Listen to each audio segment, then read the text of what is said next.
de l'eau potable pour le peuple et par le peuple. Voilà la vraie démocratie. Mesdames, Messieurs, bonsoir. Je suis Yonkun Guenya et mon plaidoyer aujourd'hui porte sur l'accessibilité universelle et équitable à tous les Camerounais à de l'eau potable. Mesdames, Messieurs, à l'heure où je vous parle, sur le triangle national, des personnes sont en train de mourir d'une maladie liée à l'eau sale ou à l'absence d'eau potable.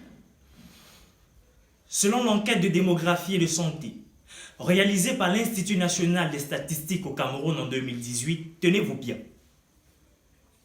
6 ménages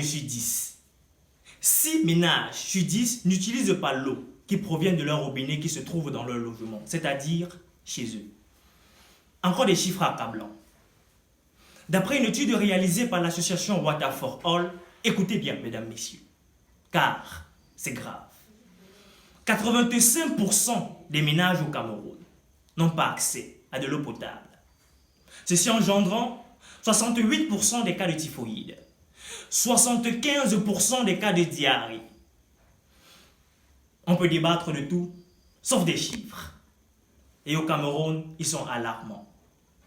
Messieurs, au Cameroun, l'eau, c'est la mort. Le Cameroun est assurément l'Afrique en miniature de tous les paradoxes. Tenez, comme un pays qui détient sur son territoire 22 millions d'hectares de forêt, une superficie maritime de 9600 km², dont le nom des départements créés au cours d'eau qui surplombe cette superficie. Une superficie continentale de 466 050 km², dont 25 876 380 habitants, qui cherchent tant bien que mal de s'offrir un verre, et que ce pays ne puisse pas en satisfaire de façon correcte et saine. Comment expliquez-vous la recrudescence du taux de mortalité lié aux maladies causées par de l'eau sale et par du manque d'eau potable depuis le développement des contrats de partenariat public-privé et des contrats d'affermage avec les investisseurs privés par la société de capital public, la Cameroun Water Utility Corporation, créée en 2005.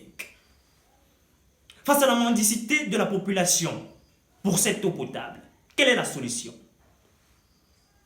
Lorsque l'on est noyé, on s'accroche même à la queue du crocodile. Et si la solution était de rendre l'eau publique au Cameroun, ceci à travers le droit et la démocratie. La remunicipalisation par le droit et la démocratie. Voilà un impératif catégorique qui se fera de manière très facile, messieurs, car les causes qui ont entraîné à la privatisation se sont aujourd'hui estompées, on voit même disparu. Le Cameroun aujourd'hui a accru un certain développement, une certaine croissance et une certaine maturité, lui permettant de s'autoréguler et de gérer ce secteur ô combien régalien pour son développement et pour la dignité humaine potable de ses populations. La remunicipalisation. Messieurs, voilà l'arme qui terrassera ces tigres déchaînés qui menacent le secteur de l'eau au Cameroun.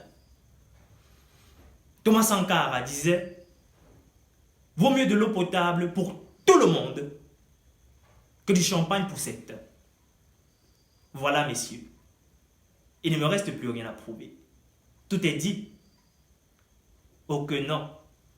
Rappelez-vous, messieurs, que l'heure tourne. L'heure tourne. Cette vidéo fera bientôt 5 minutes. Et comme toutes les 5 minutes au Cameroun, 5 personnes meurent d'une maladie liée à l'eau sale ou d'absence d'eau potable. Allez-vous participer à ces morts? Allez-vous laisser couler ces cadavres à flot? Non, non.